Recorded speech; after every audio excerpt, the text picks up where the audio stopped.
Kami persembahkan program Santapan Rohani, terjemahan dari Renungan Our Daily Bread.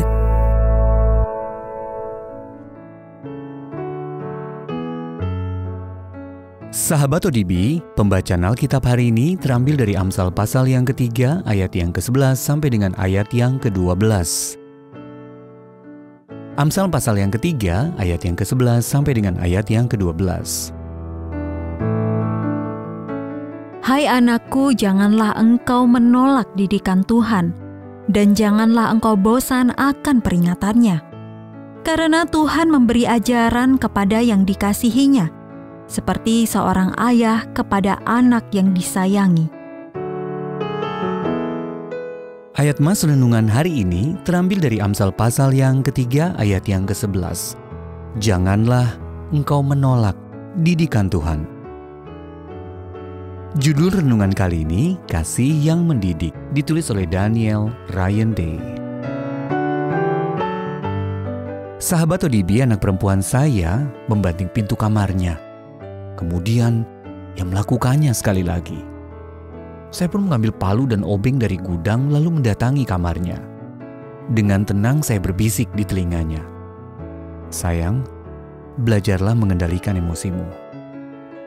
Setelah itu saya mencopot pintu kamarnya dan membawanya ke gudang. Saya berharap dengan membongkar pintu kamar anak saya untuk sementara waktu, ia akan ditolong untuk mengingat pentingnya pengendalian diri. Dalam Amsal pasal yang ketiga ayat yang ke-11 sampai dengan ayat yang ke-12, untuk rela menerima didikan Tuhan. Kata didikan dapat diterjemahkan juga sebagai teguran. Sebagai Bapa yang baik dan penuh kasih, Allah berbicara melalui Roh-Nya dan kitab suci untuk menegur perilaku kita yang merusak diri sendiri. Didikan Allah itu didasarkan pada hubungannya dengan kita dan bersumber dari kasih serta kerinduannya untuk memberikan yang terbaik bagi kita. Terkadang didikan itu hadir dalam bentuk konsekuensi atas tindakan kita. Terkadang Allah memakai orang lain untuk menunjukkan kelemahan-kelemahan kita. Seringkali semuanya itu terasa tidak mengenakan, tetapi sesungguhnya didikan dari Allah adalah anugerah. Namun kita tidak selalu melihatnya seperti itu. Penulis Amsal yang bijak mengingatkan, janganlah engkau menolak didikan Tuhan, ayat yang ke-11. Terkadang kita takut pada didikan Allah. Mungkin pula kita menyalahartikan hal-hal buruk yang terjadi dalam hidup kita sebagai didikan Allah. Tidak seperti itu. Hati Bapa kita yang penuh kasih, yang mendidik karena Dia berkenan kepada kita dan menegur karena mengasihi kita. Daripada takut pada didikan Allah, marilah kita belajar menerimanya.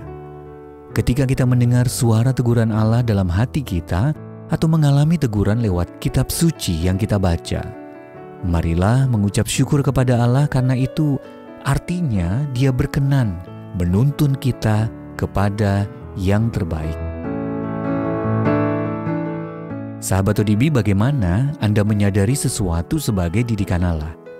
Dan bagaimana Anda merasakan kasih Allah di tengah didikan itu? Ya Allah, tolonglah aku untuk menyadari didikan-Mu agar aku dapat mengalami kebebasan yang Engkau berikan. Our Daily Bread Ministries, wartakan firman pada dunia. Apakah Anda berminat mendapatkan buku renungan ini dalam bahasa Indonesia, Inggris, atau Mandarin? Atau Anda rindu mendukung pelayanan ini?